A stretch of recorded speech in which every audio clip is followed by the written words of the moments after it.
The preseason is in the books, and the Giants get to work on finalizing their 53-man initial roster. What might they do? Who stood out? David Turner, former NFL scout and president of Maverick Sports Consulting, joins us on today's LockedOn Giants podcast to discuss coming up next. You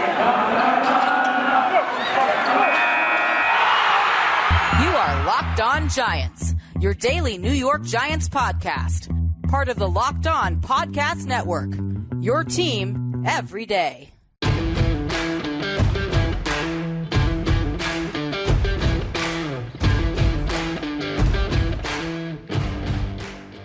Hello, New York Giant fans, and welcome to another edition of Locked On Giants, part of the Locked On Podcast family, your team every day.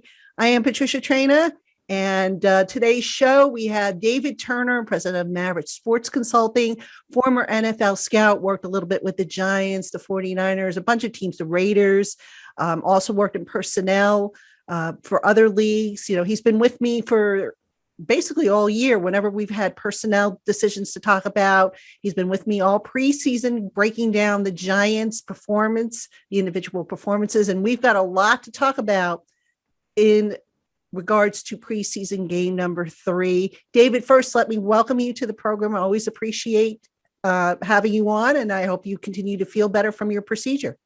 Oh, thank you. Yeah, day by day, we're getting better, little by little.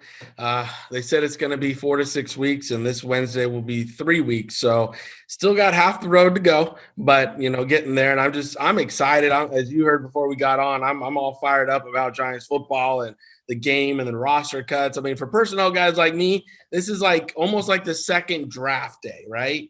I mean, because you get the young talent that gets drafted and you get all excited about that, but now you're taking players' jobs. That's what we're doing. We're taking men's jobs, but we're putting a roster together and presenting it to the team and then looking at who hit the street.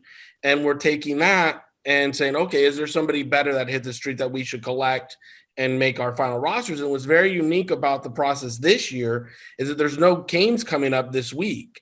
So we're not in a rush. We can put together, I mean, if I was working for a team, I'm not, but if I was working for a team, you can put together a nice little workout Thursday, Friday, Saturday, something, maybe even 2 workouts, depending on what number of players that are allowed in the building and all that stuff.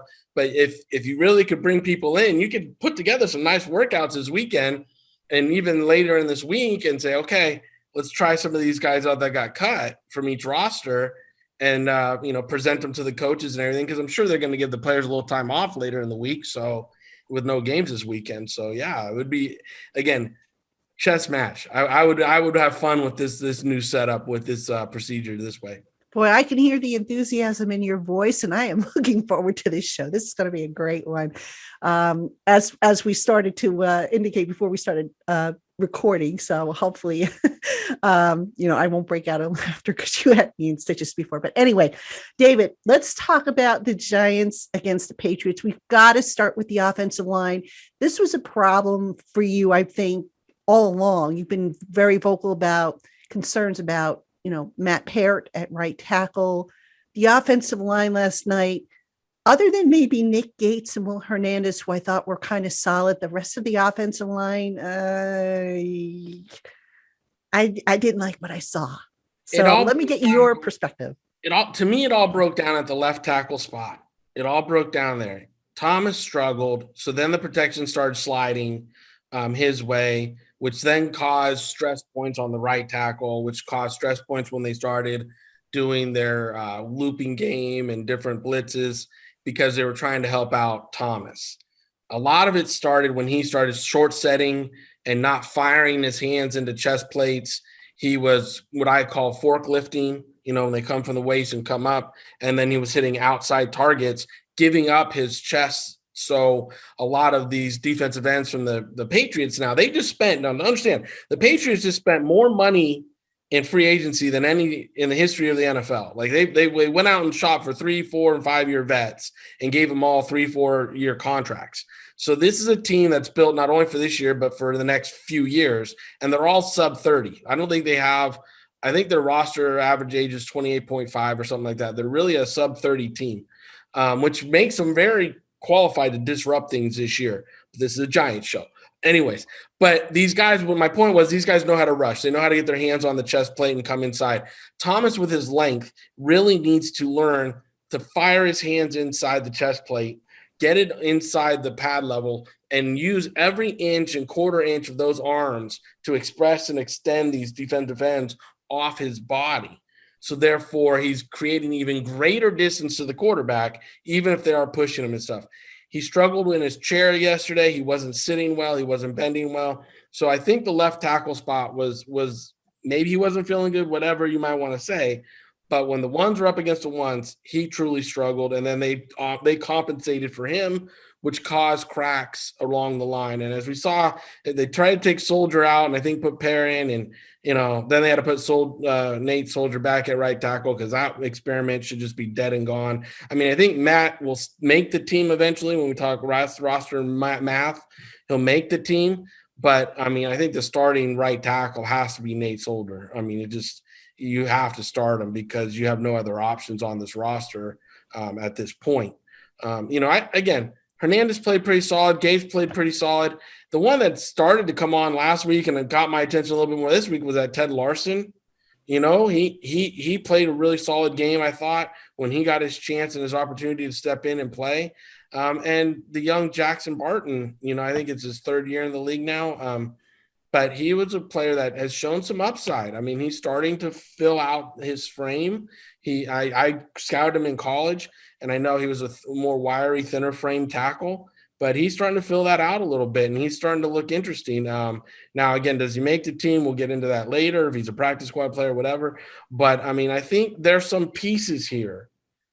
They're just not solid. And if they have any injury, which is a 17-week season – you can't imagine the offensive line is not going to have one or two injuries. They're going to be in some trouble here. Definitely. Let me ask you something, though, about Thomas, because I had this thought yesterday. I don't know if there's anything to it. He has had 3 now position coaches since coming to the NFL. I mean, this is a kid who a couple of years ago coming out of college was considered one of the best, if not the best, left tackles coming out of school. And hasn't quite lived up to that billing. How much has the fact that he's had 3 different offensive line coaches, and technically you can say, adding in Pat Flaherty this year, Freddie Kitchens getting involved.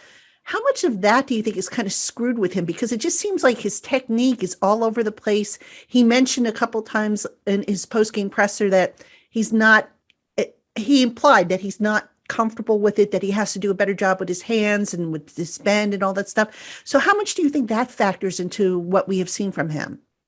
You get paid to protect the quarterback's blind side. If you don't feel you're getting the coaching here in our office, then go find it, get it right, get it straight, invest in yourself. LeBron James puts $1 million into his body every year with his nutrition, his coaching away from the Lakers, and everywhere he goes. He pays himself out $1 million a year. Okay? Now, that's a lot of money. And I'm not telling any player ever to pay that kind of money unless they have it. But you have to invest in yourself. If all you're looking for is to show up to the office, do the minimal work that has been asked of you, and then go home, play your video games the rest of the day, and don't do your own work, well, that's telling me a lot about the type of individual you are, because I work 30, 40 hours, by Thursday, okay? And then I work on the weekends, and I watch plays and all this stuff. So for me, when I'm looking at players, I'm looking for the same work ethic. I'm looking for people that are going to go home, do the extra stuff.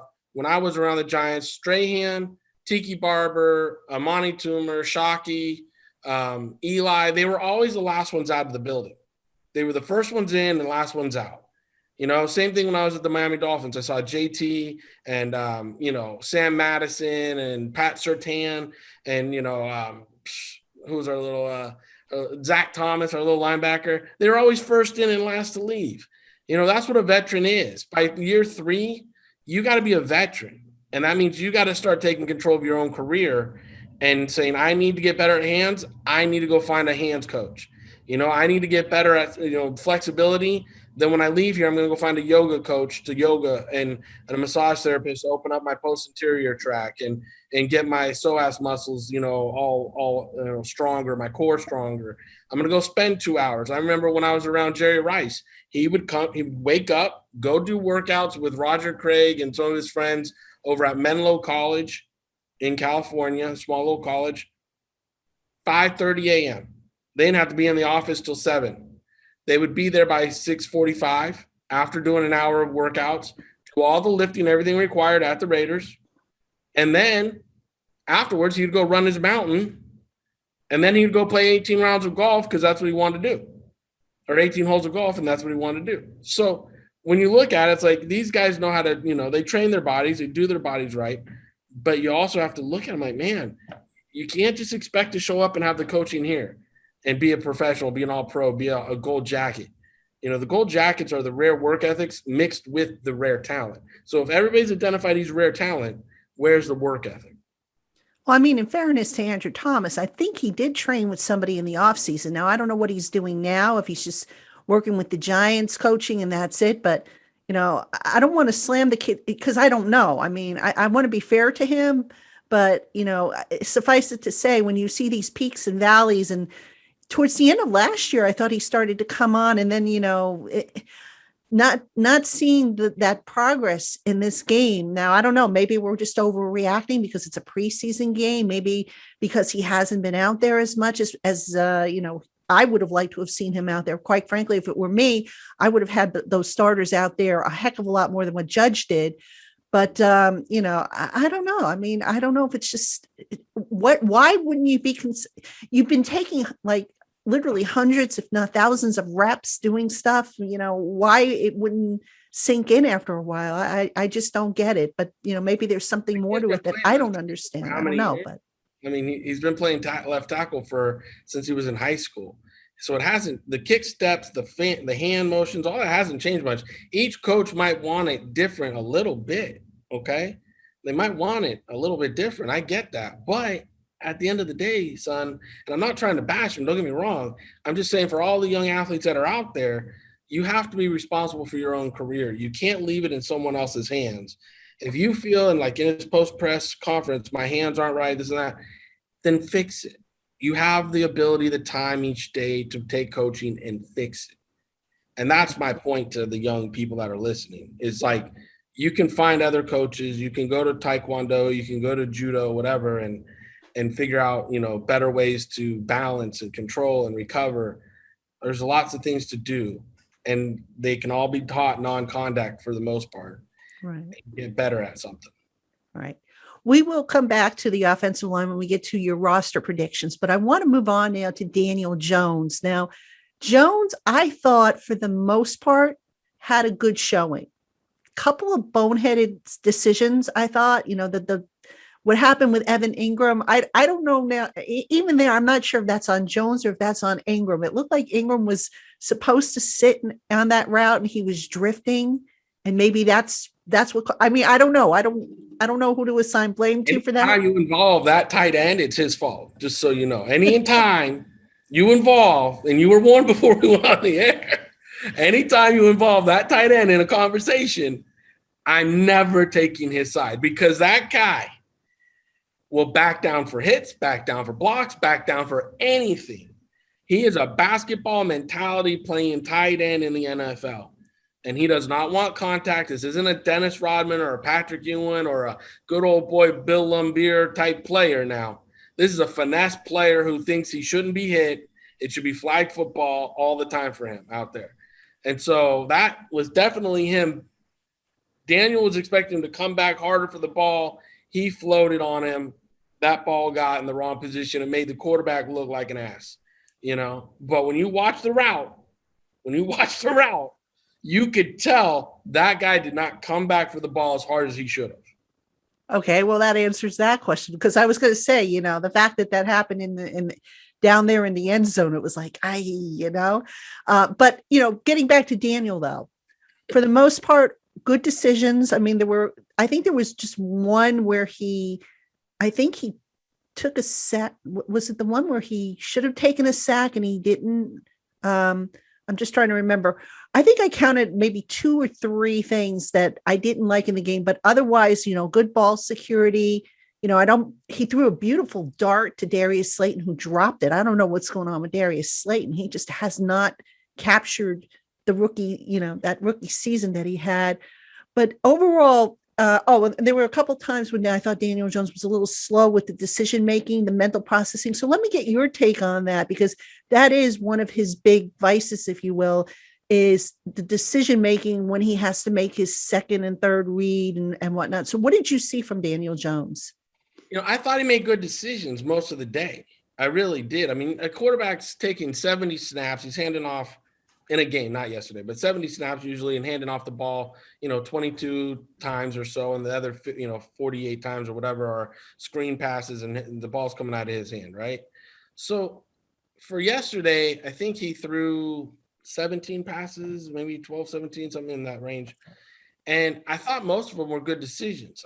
Slayton dropping the ball, it seemed like he backed away. He heard some footsteps.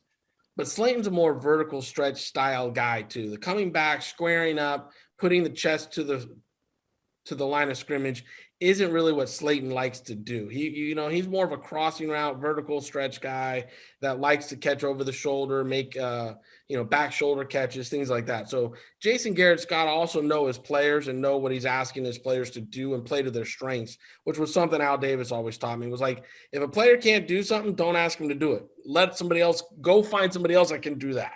You don't want to kill somebody who's like an 8 out of 10 because they can't do the final 2 things. Like, let them do the 8 things they do well, and let's call it a day, right? So I thought Daniel had a pretty good showing. Obviously the interception in the end zone made Daniel look bad, but when you replay it, I really feel it was Ingram's fault that he didn't make a player harder play for the ball. And for me, I thought Daniel did fairly well. I liked him last game. I liked him this game. I think Daniel still needs to progress quicker. But it's hard to put too much on him, and I'm not trying to protect him here, but I know how complicated the quarterback spot is. When your offensive line isn't set and sound, and it's not the same 5 guys every year, and you can't trust and know that, hey, this guy looks like he's getting close, but I can trust, him to pick him up.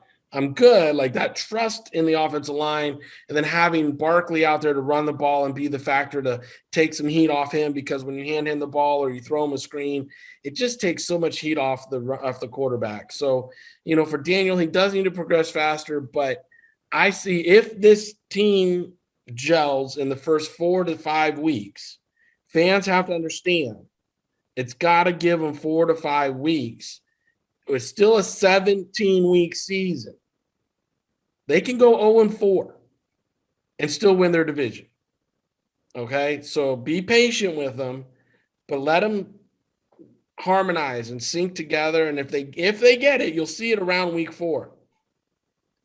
And Daniel should be progressing around week 3, week 4 with these new receivers.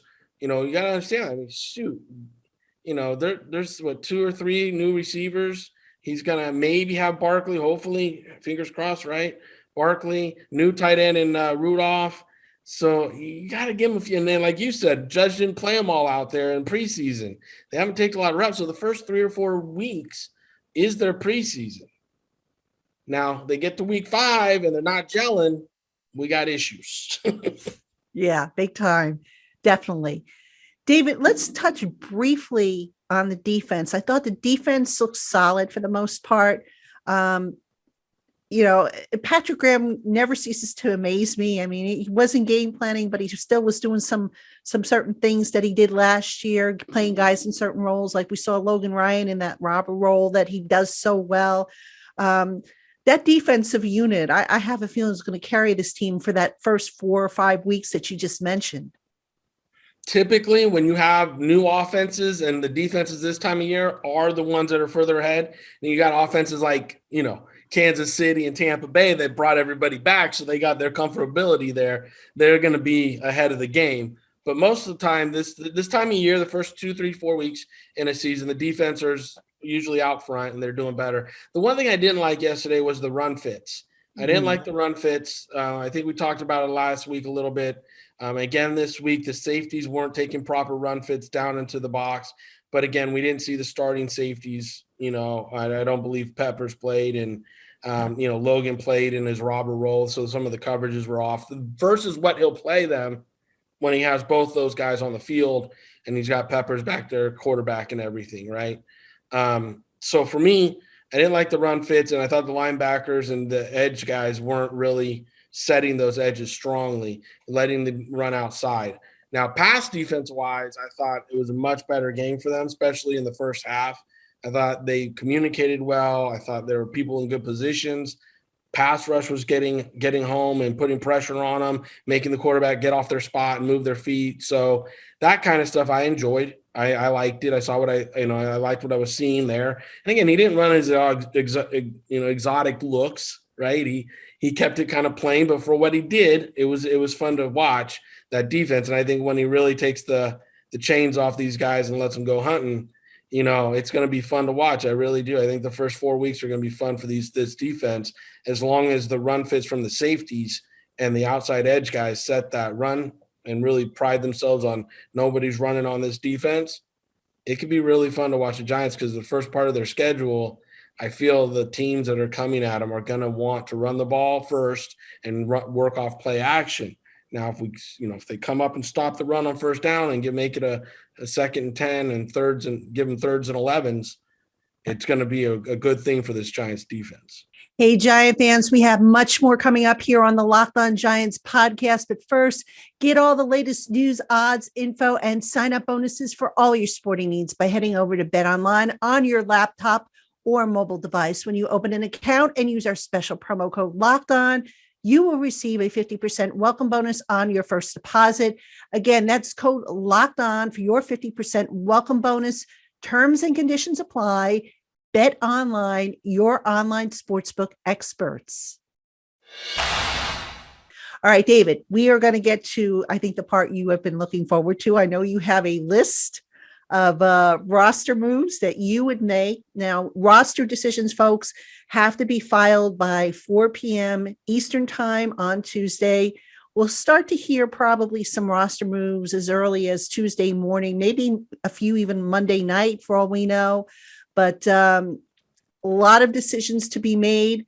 David put together a list that he has of guys he would put on the practice squad, guys that he would just flat out get rid of. And he couldn't wait to do this. Before we started recording, he showed me that list, and he's like, okay, this is what I'm looking forward to.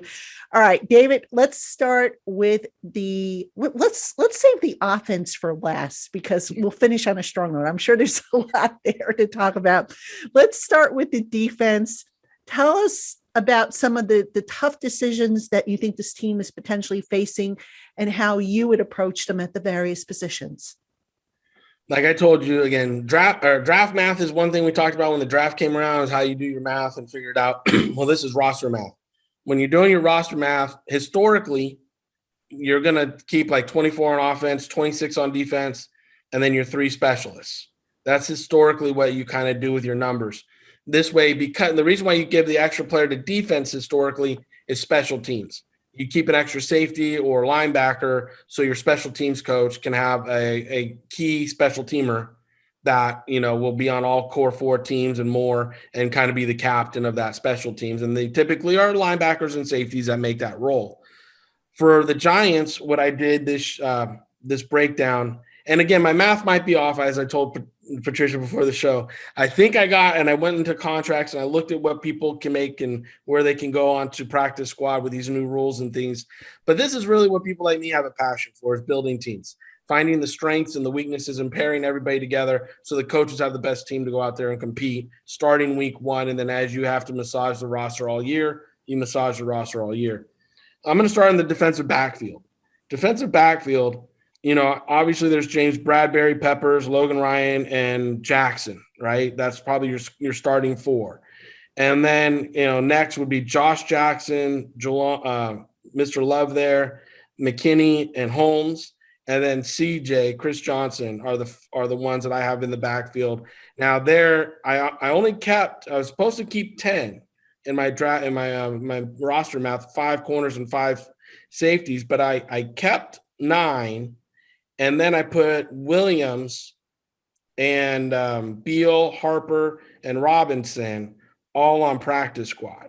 So therefore, I kept 9 on the active roster instead of 10 and put 4 on the practice roster in order to keep that a very healthy unit, almost all intact. The only one I think I cut from that area is Keon Crossan. Wow. You cut the guy that they traded a draft pick for? I know. I wasn't really impressed with him this preseason. So again, Dave might make a different call on that one. But for me, I like, again, it was between him and Robinson, and you and I talked about that a little bit. And I think the investment in Robinson's a point where I think they still want to keep him around at this point. I could be wrong. But for me, I just didn't see enough out of Crossan to say he earned any kind of roster spot right now. Interesting. See, Robinson, I think, is going to get rolled over to PUP because he's on PUP right now. So by rule, if he doesn't pass his training camp physical, he goes to inactive PUP to start the season, and then he's gone for 6 weeks minimum. Crossan, I thought he would be more of a special teams guy as opposed to a defensive back. The guy I'm not so sure makes it is Jackson, because I don't think we've seen much from Jackson at all. And remember, that's a guy they didn't, they did a straight up trade, Yadam for Jackson. So I would think, and I could be wrong here, you keep Crossan for the special teams value, and you maybe put Jackson on the practice squad. I mean, I don't know. That's just my again, no, that's good math right there. And again, if they do not want Aaron right away, if they don't need him right away, and they keep him on the pub for 6, that's part of this math too. That's absolutely a good point. You keep him on the pub, and then, like you said, if Jackson's the guy that goes down and Crossan stays up, that's the move. For me, I was attacking this list as everybody needs a decision, so that's where it was. But that's a good point. That's a very good roster move you said, because we've used it several times in my career where we've kept a guy on the pub to start the season because that roster group is kind of set and we don't need to press them into action. And it gives us kind of an extra roster spot. So that is something you can totally do. It's a very smart decision if they do it that way. And then, like you said, the toss-up is, do you keep Jackson up or do you keep Crossan up? Which one gives you more value on special teams? And which one can you get through waivers? That's the other part of this conversation is with waivers coming up, all these guys that I'm saying are going on practice squad, they don't just get moved to practice roster. They got to go through waivers. If they get picked up, that forces your hand. So, these are the things that over the next 48 hours will be happening. Yeah. And a quick note about waivers. I believe any guy with 4 or fewer years experience has to be exposed to waivers. Any vested veteran with 4 or more years can just go and have his contract terminated. I believe that's how it works. So that's going to factor into the equation. So interesting decisions there at defensive back. Well, I think that's going to be one of the toughest areas for them to whittle down. Now let's start to move inward as we get to that defensive line. I guess linebacker would be next up on your list. Sure. We'll go linebacker. Again, historically, when you're running a 34, like the Giants are running now, you would keep 5 outside linebackers and 4 inside linebackers for a total of 9. What I did this year, because of the depth they have at certain positions, I actually flipped that. I put 5 inside linebackers and 4 outside linebackers. That's how I've cut this out. So Carter, Martinez, Crowder, Zionis, is that how you say his name? Oh, Zimenez, thank you, are pretty much locked in to be the starting 4 up front, right? And then I have making the team, I have Ifeadi Odenigbo. I even trip over that. Thank you. Reggie, Ragland, Downs, Azia Ojulari. And then I put Carter Coughlin. Now, that's my sneaker, is Carter Coughlin, because I think on special teams, Carter would be a really valuable fit. People are like, well, what are you going to do with Trent Harris?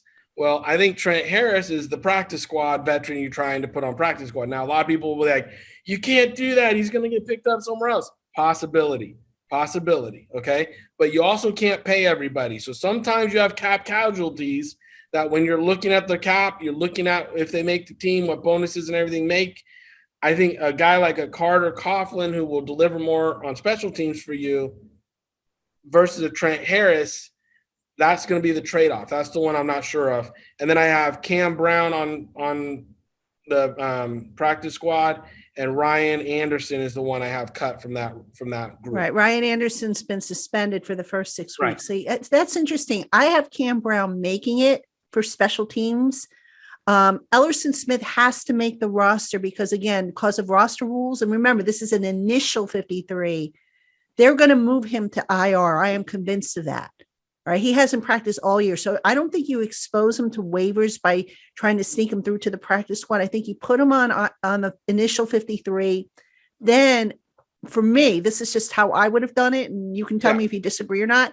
I would then move him down to, once you have him on the initial 53, put him on IR and bring Trent Harris, who I think has had a solid summer, and put him in that place. So that's how I would approach that. I would keep Cam Brown, definitely. Devonta Downs, I wouldn't keep. I'm sorry. I haven't been impressed by him at all. I would keep Carter Coughlin for sure inside. You've got Blake, Tate Crowder, and Reggie Ragland. Those would be my four. But, you probably saw something I didn't. You've got the better trained eye. I've told you got an incredible knowledge for this. And the move you did with Ellerson Smith, keeping him on, and then moving him to IR, and then bringing in somebody else you like Harris, it's something we do all the time. And, for me, I totally get it. And I would understand that move happening. So, that's why this is what we do in the room. This is exactly what you and I do. This is what I would do. This is what I would do. This is what I do. And the GM hears it all, and then he goes in the room and he figures out what he wants to do. But no, this is all good conversational stuff. I like Downs. I think Downs is a player that I think has upside. Now, I'm not sure Downs on special teams, how much he's going to bring. I think he might be a core 2 teamer. I don't think he'll be a core 4 teamer.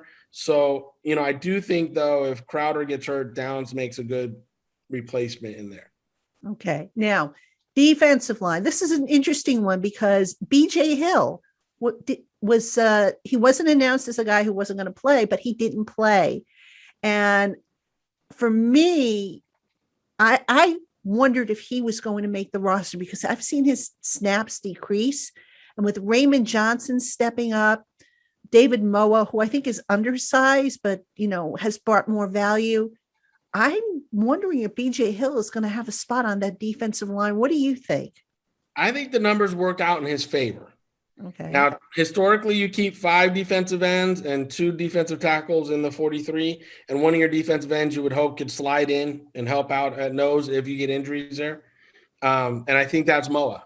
I think Moa is your tweener type guy that maybe – again, he's not the biggest guy, right? But he's tough. He's scrappy. He's strong as an ox. So, I think he's your 5th defensive end. I really do. I think Moa's your 5th guy. I think P.J. Hill, Lawson, Johnson, Williams, Raymond Johnson, Danny Shelton, they all make the team. To me, the odd man out was Willie Henry. Yeah. But here's the other thing, David. You have some injuries on that unit too.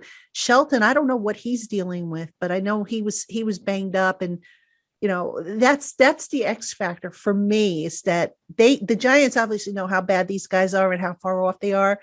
For us on the outside, we have to kind of guess. Right. So, one guy you can anticipate one guy is further away than when he actually is, and that suddenly screws up your entire projection. So totally. And a guy like BJ Hill, let's just say this.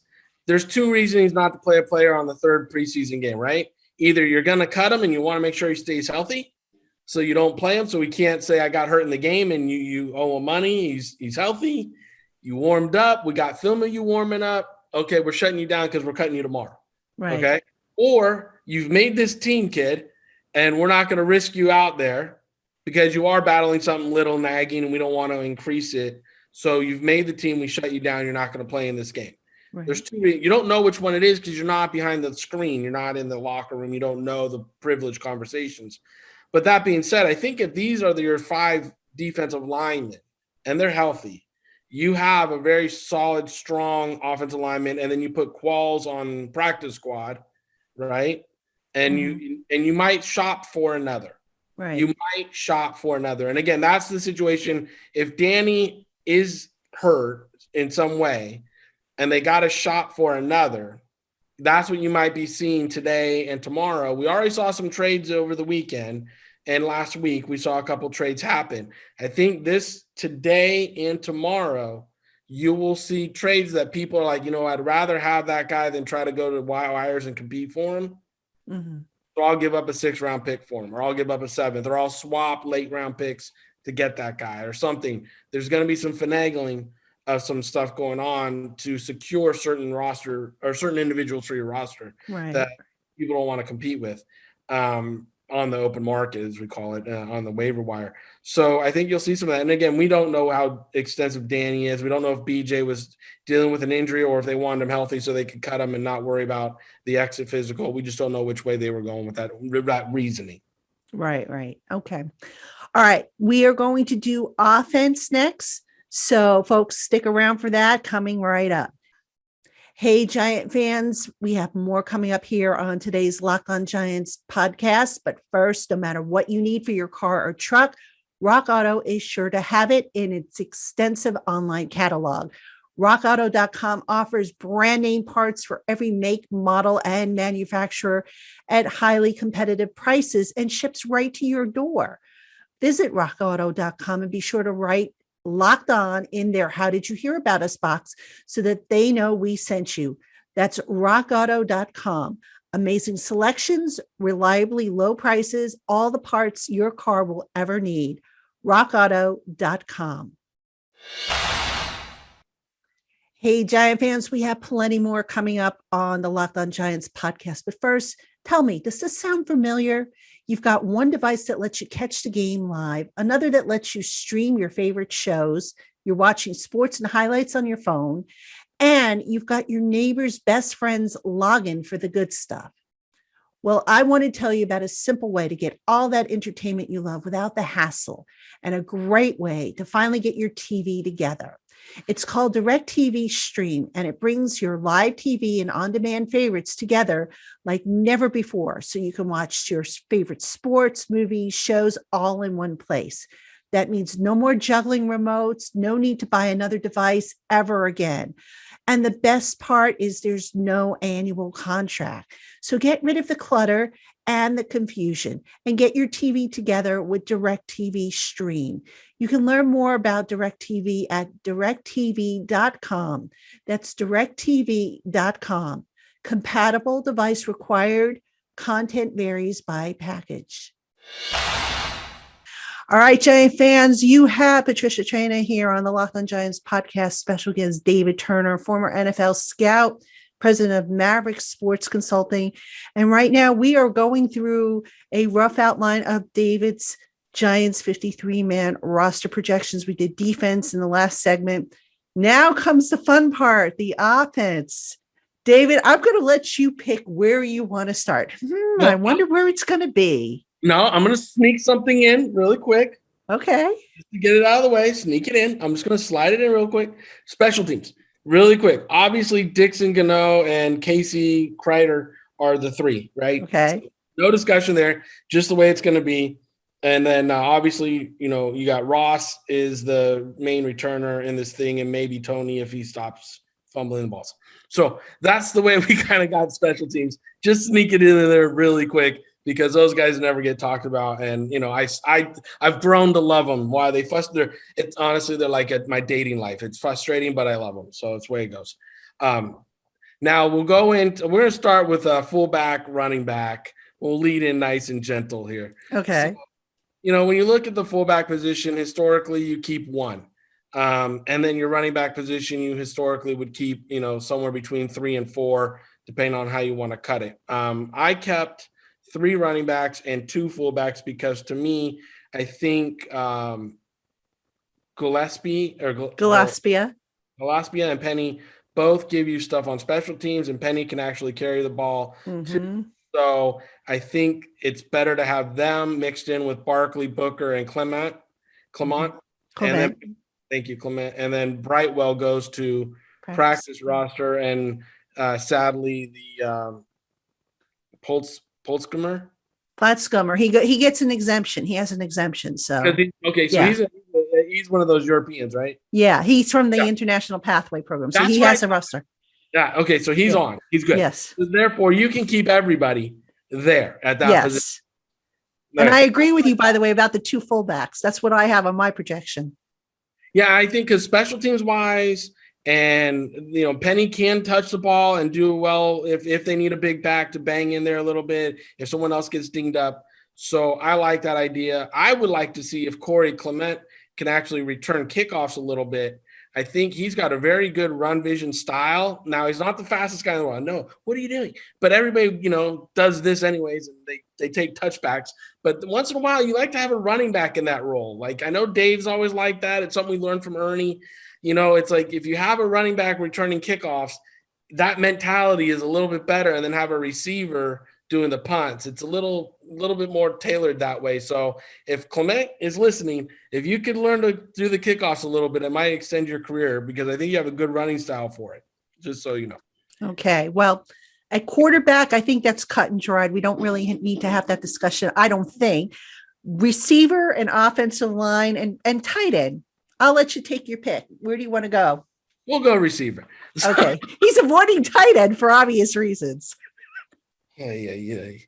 So we'll go receiver. So here, typically you would keep 5. On the roster breakdown, the way it looked for me at this point, I was able to work it to where I kept 6.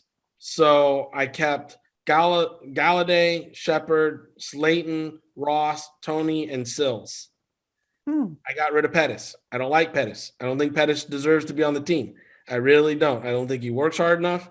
I don't think he sacrifices his body for the ball well. I think he runs very shoddy routes. So he's a guy that I would get rid of.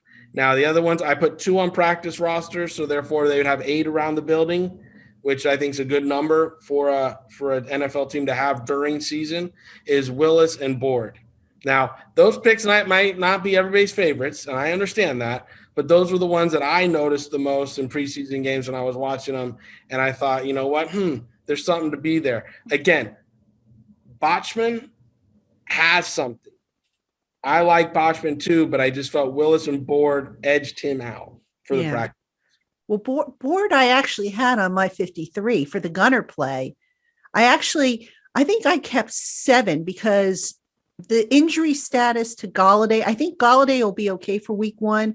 I'm not so sure what Tony's status is going to be. So I would keep an extra receiver. Now, I'm not saying they're going to put Tony on IR. I mean, they could, I suppose, because remember, it's only 3 weeks that the guy's got to miss. But at this point, I don't know where he's at, to be honest with you. But I would have kept Board. This is how I did. I did Board. And I think I kept Sills, but Sills, if Galladay's okay, do you really need Sills? Because he's kind of an ex-receiver like Galladay, not in the same, stratosphere, obviously, but are you kind of like doubling up there? And then where do you get him reps? Do you even activate him on game day? Well, that's the thing I was about to go to. You're leading me right to the water I wanted to drink. It was on game day, you're only going to have 5 receivers activated. The reason I kept Sills on the active is because I really felt exposing him to the market, someone might pick him up, because he had a dang good preseason. And this isn't a situation where we can just move him to practice. We got to expose him. And therefore, by exposing him, someone might pick him up. I mean, there's 32 teams out there, and there's plenty of people that need a receiver like him. And so on game day, if Galladay was healthy, he would probably sit for me, and then I would activate the other receivers to play the spots. If Galladay was not, and we need to rest him, I had Sills already up. I didn't have to play with the roster, bringing him up and down and doing stuff. If Tony goes to IR, and like you said, maybe in 3 weeks gets activated, Board would be the next one I would keep as well. And then I'd probably keep Botchman on the practice squad because I did like what I saw out of Botchman. I just thought he got edged out by Board and Willis. Yeah. So, again, those are the fine-tuning. We also forgot Matt Cole, don't forget.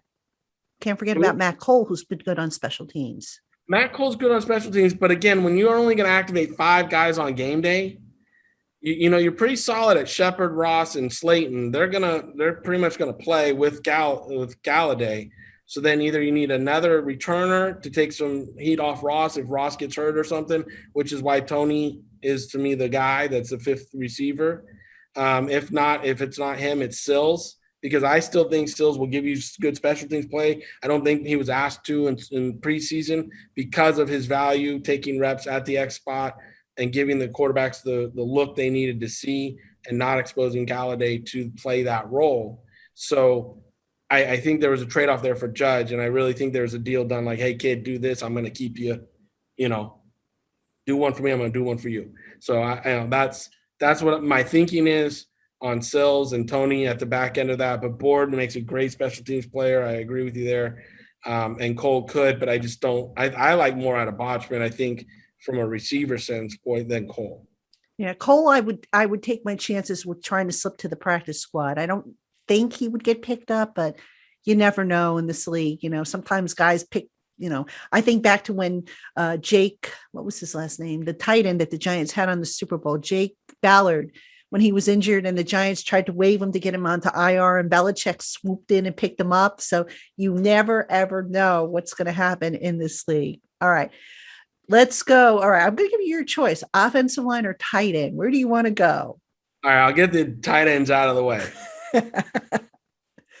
And again, it's not a bloodbath here. Brace yourself, folks. It's not a bloodbath, as I would probably – prediction-wise, it's not going to be a bloodbath. Right. If it was me, there would be blood all over the field. But historically, you keep 3 tight ends on your active and 1 on your practice, and I think you would do the same here. And I can't even say historically you keep 1 on your practice because you don't. Most practice squads I've been around were 10 players. This is like 16. Mm-hmm. So it's giving me extra. So you would definitely keep an extra one. For me, obviously, Kyle Rudolph and Caden Smith make the roster. I would put Jake Hoshman on practice squad. And the Griff Stewart young man would probably be my cut here, and told him to, stay safe and stay healthy because he could be coming back fast. Right. And then depending on what the hangnail situation is with Evan from yesterday's game, we don't know if he might be going on IR for the first 3 weeks, and then Griffin makes the team because Evan's got a hangnail. So, Evan makes the team. I think there's money invested and stuff in that situation. And I don't see a huge market where people are beating down the door for him right now, because he's not that tough. He's not that. He's very arrogant. He's not my kind of guy at all. And, for me, I think he brings you very little to the team for the targets that he takes away from other people. I think if you targeted other people, you would pick up more production than having to target him to keep him happy. He's a player that I honestly would walk through my locker room a lot to know. He would be one I would walk through the locker room and keep my ears open as I pass his locker, as I listen to other players talk about him. Because if he was a player that they didn't love in the locker room, he wouldn't be in my locker room, because he doesn't bring enough to the table for me. Right. I would get him out of there. I had a player like that up in Edmonton. I'd walk through the locker room, and there was a player that, I won't call anybody a cancer because I think that's rude, but I know he was a negative impact in the locker room. And I went to the GM. I said, you got to get rid of this guy. He's weighing the locker room down. Mm-hmm. And, once we did get rid of him, it took a little while to convince the coaches to do so. Once we did, the locker room picked up, that group picked up, everybody's spirits picked up because he was gone. I think Ingram, without his targets, becomes an issue because he'll complain and bitch.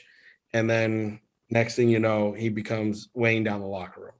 I don't know about that. Evan's always, I know you're not a fan of Evan. Obviously, nobody's going to nominate you as president of his fan club. But, to be fair to Evan, he's not a problem in the locker room from what I can gather. People like him. They respect him. He works his butt off, believe it or not. The problem with him has been a combination of staying healthy, number one, which is probably the most frustrating thing. But sometimes you wonder, is it how they're asking him to, what they're asking him to do? Like, for example, I cringe when they ask him to block a defensive end. He can't do it. All right. Why are you asking this guy who weighs 240 to block a guy who weighs 30 plus pounds heavier than him? Physics say it can't be done. Why are you expecting? I don't get it. Walker was 245 pounds, and he could block any defensive end. Okay, but my point is Evan doesn't have the strength to do it, so he's not a blocker. He's more of a receiver, I think, in a tight end's body, and ballerina in a tight end's body. Yeah. So I just wonder if it's just how they've used him. Like, for example, we talked about having him come back on those Y-stick option routes, and that those weren't really a good fit for what he does well, how he's better off running away from the ball. I wonder about that if they haven't, you talked about, do you get rid of a guy because, there's 8 things he does well, but there's 2 things that he doesn't, is this a similar case with Evan Ingram? Now, I don't know how bad that injury is, but, going back to your point with the number of tight ends, I think because we both agree that 2 fullbacks are going to be necessary, you could probably get away with the 3 tight ends, even though, remember, Ingram is now banged up. Rudolph just came off a pup, hasn't gotten out there yet. So that's going to be, to me, a little bit of a problem, depending on how these next couple of weeks go. You're really weak at that tight end spot, I think, right now. I agree. They're in the market for a tight end. Sure. And I think there's a trade possibility. And I believe Evan Ingram was drafted for the old offense. Yes. And he was good in that. And that's what I was going to say. That's the offense that fit him. This offense is going to fit Barkley, Jones, Golladay, Shepard, everybody else. Okay. So, and that's why Rudolph fits this offense. And to me, Caden Smith fits this offense better than Ingram. So for me, Ingram was one I would have moved in the offseason if I could have, and tried to get out from his contract a little bit and replaced him already, either through draft or through other means. Right now, I think tight end is something that Dave's gone to Kenny and the crew over there and said, hey, let's focus on who gets cut here, who gets shown the door, see if there's a young tight end or something, or maybe like a Manhurst who's down in Jacksonville. I saw him playing for Jacksonville yesterday. That's somebody Dave knows really well and would fit this offense really well. So there's a few out there that if they're on the bubble that the teams are currently on, Dave could, make some calls and pick them up and bring them on. They're going to have to. The depth there is paper thin with the injuries. So I think that's a no-brainer. Now, and also JG loves his tight ends in his offense. So it's a key element for them. They need to have 12 personnel for JG to work. Actually, let me ask you this, because last year they went with 12 personnel, I think on 27% of the offensive snaps. They didn't have really a good selection of receivers last year. Now they do. So you wonder if maybe there's going to be less 12 personnel and more 11 personnel. But then that leads into the question of, okay, you want your tight ends to help out the offensive line, which we still need to get to. So where do you go there? But I definitely agree with you that tight end is going to be a position they're going to have to look at. So we'll see what they come up with. Offensive line, though, we saved the hardest one for last. Actually, this is not hard. The 9 guys, I have 9 guys on my roster projection. I don't think they have all 9 guys on the roster right now. Historically, you keep 8 up, and then you put 2 or 3 down on your practice roster because you activate 7 on game days. So there's always one offensive lineman that you – and now unless you have guys you're worried that you can't pass through waivers, then you would keep 9, obviously. But you want 10 on your roster, if not 11, because they're so hard to find, get trained up, get coached up for your system. So minimum of 10 is on any NFL roster. If you have anything under 10, you're just stupid. And I like 11 because they're just so hard to train and get up to speed. And your quarterback, your running back, everything goes through them. So you should have 10 or 11 guys. I have 8 on the active roster, and then I have 3 on the practice roster. Now, this math, because I favor tackles, is why it's going to be – I know you're going to have a problem with the way I cut it. I already know. But because I favor tackles, I cut it this way. So obviously you have Thomas, Wiggins, Lemieux, Gates, Hernandez, Soldier, Parrott, or Pear, whatever his name is. And then I have Jackson Barton making the team because I don't want to lose what I saw in preseason. I think there could be a couple teams out there that saw the same thing, and they might be like, ooh, we can pick up a young tackle to be our 53 on our roster and pick them up for pretty cheap. And so a team like Jacksonville, a team like Indianapolis, smart scouting rostered people might see a Jackson Barton as a commodity when he hit the waiver wire. So that's why I did it this way. And then I put Hedgie, Larson, and Jonathan Harrison on the practice roster. Now, obviously, Jonathan Harrison might not make it there because, again, he's had a really solid, preseason and stuff. And Ted Larson, like I said, has shown some stuff. But I think it's easier to get interior linemen to a practice roster than it is a good young tackle. Interesting. See, first of all, I agree with you with tackle. I think the tackle situation to me is probably the shakier of the interior as opposed to the interior offensive line. If God forbid there is an injury at tackle, Peart or Thomas or Solder, and Solder, remember, was playing with the banged up shoulder, who's your next guy up? So I don't know that they have somebody they can put on the practice squad right now. Maybe Jackson Barton. I don't know, what they think of him. At the interior. He ain't ready for prime time. I'm not saying he's ready for prime time, but that's why I kept Soldier, Parrott, and Thomas up, because Soldier could play either spot. He's your swing. Parrott's your right, and Thomas is your left. But I think Soldier has to be your starting right. And then if something happens to Thomas, Soldier flips over, Parrott comes in and plays right. Okay. That being said, Jackson Barton would be your next best right tackle that's currently on the roster. And therefore, if you need to, again, flip Parrott over to left or bring Barton in to play left or something, right now on this roster, you have to keep him till you find better. Yeah, definitely. And, it's just too much of a weak area to give up somebody or even expose a cheap young tackle to the waiver wire that showed something in preseason when there's 32 teams looking for a backup tackle right now. Yeah, offensive linemen, they're like gold. That's pretty obvious. But I found it interesting you would put Harrison on the practice squad. I mean, who's your backup center then? That was hard. Trust me. That was hard. I wanted Harrison up. I really wanted Harrison up. And the only way the math worked out was don't keep the second fullback and keep the extra offensive lineman up, right? Or go down to 5 receivers and not 4 or not 6. So there was a couple of things I was working through in my head. Mm-hmm. And I mean, Wiggins, Lemieux, or Henderson or Will Hernandez, one of them has to learn how to snap. They have to pull the ball. One of those 3 have to learn. I think Lemieux's been learning. I think right. He's been working on that. But one of them in a game situation would have to know how to pull the ball to get him out of a game, and then you would activate Jonathan Harrison, obviously, for the next game off your practice roster, or Hedgie or whoever, okay?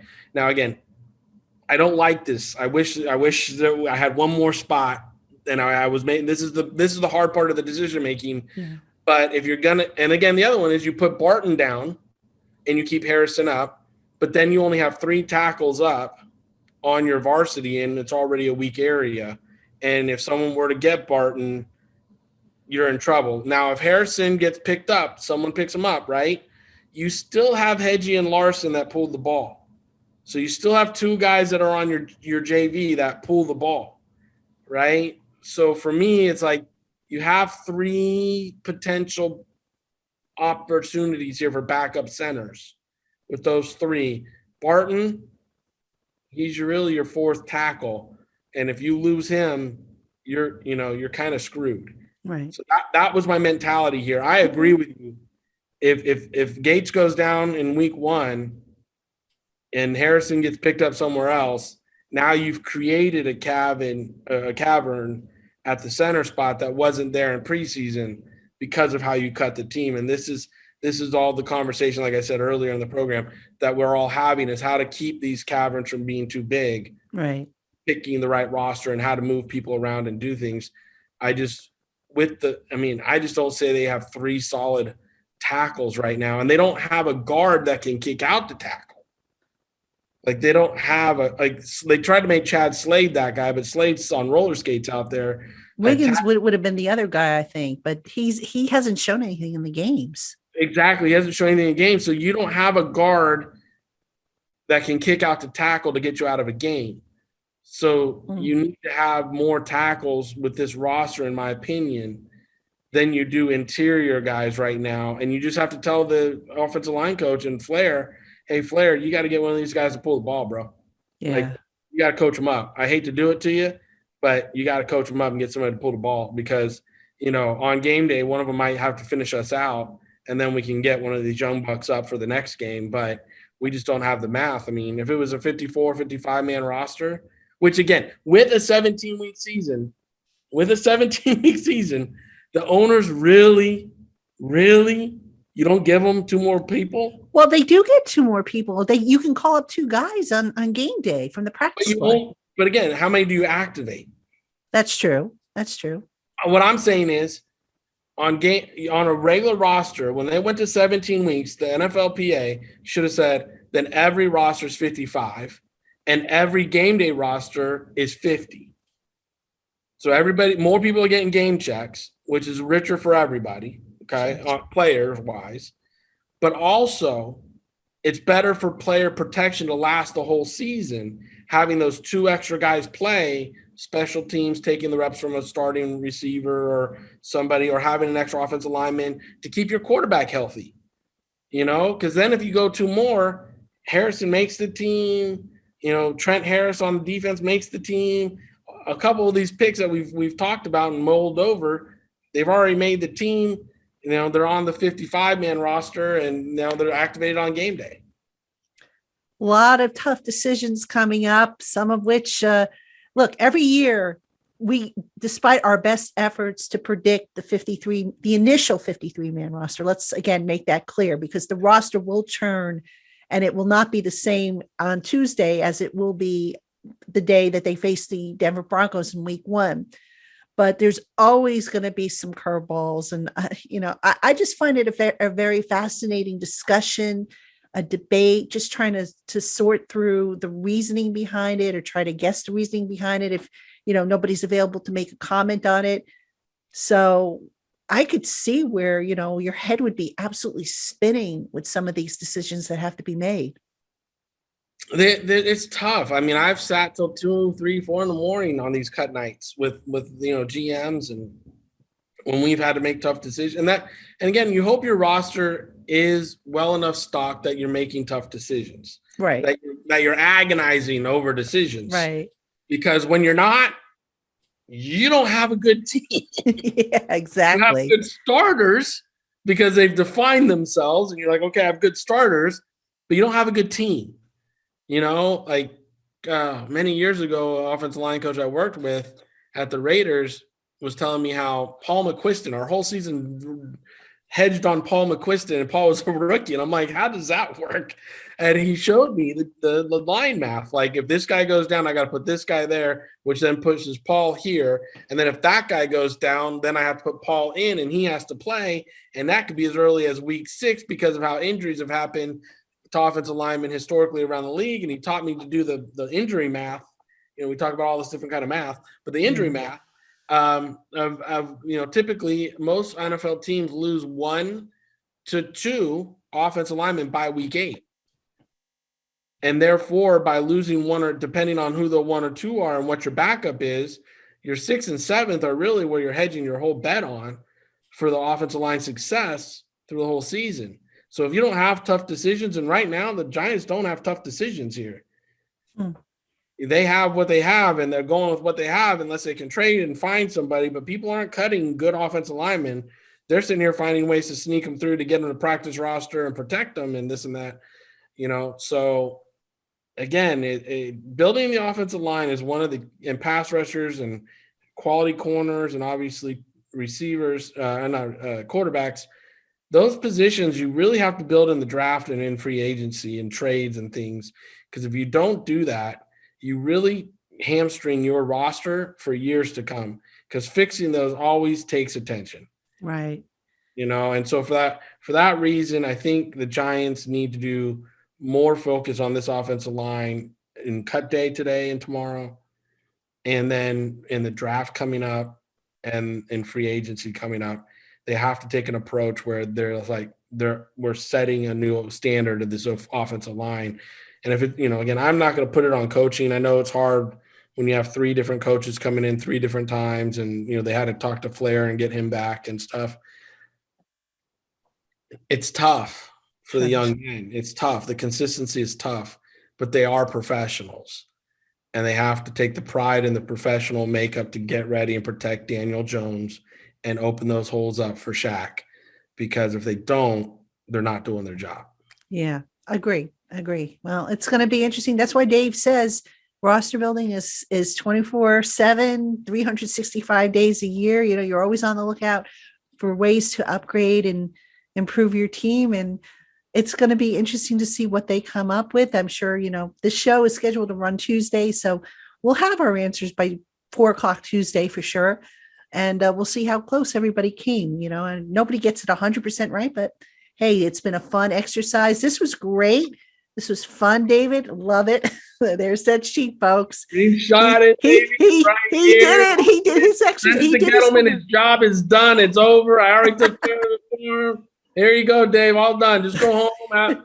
You and Joan can have an early dinner. I already took care of it for you. There you go. There you go. David, this was great. Thank you so much for the insight as always. Giant fans, thank you for tuning in. Don't forget, we're going to do Twitter Thursday this week, so you have plenty of time to get your questions in. Check the show notes below for where to send them, and we'll go through all your questions. I'm sure there'll be a lot of questions regarding roster moves and injuries and all kinds of stuff. So send them in. I look forward to getting them. And don't forget, we will be back with an all new episode of the LockedOn Giants podcast tomorrow. Until then, for David Turner, I am Patricia Traina. Thank you so much for tuning in, and we'll talk to you soon.